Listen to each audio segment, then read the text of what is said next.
Good morning po, sir. Ito po yung unit nyo. Okay na po. Gumagana na po siya. Bali, ito po yung ilaw niya sa gilid po.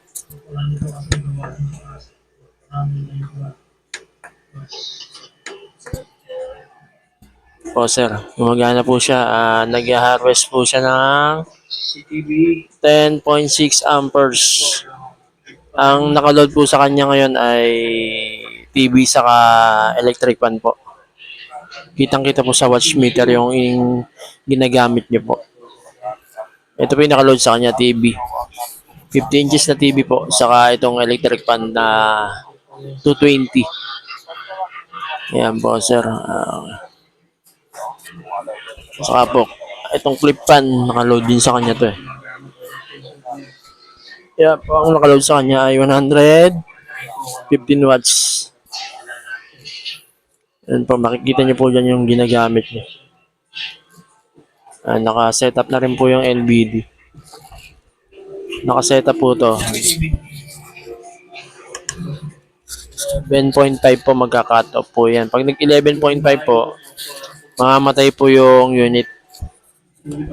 Tapos po, pag nag-12.5 at 1 minute delay, plus 1 minute delay po, ay gagana na po uli yan.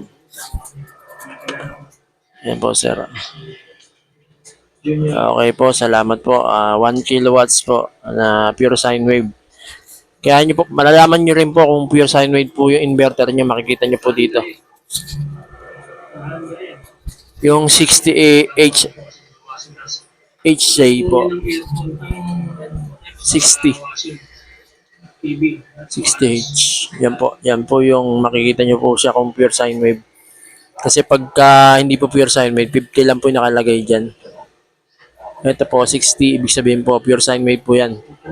Kaya po magpagana ng washing machine po yan. Yung mga motorized na appliances, hindi wala pong ugong. Okay po, salamat po, sir. From ano? Kerbel from Iloilo po. Mamaya po, isi-ship na po namin to. Sige po. From Iloilo po, salamat po, sir, sa pagtiwala.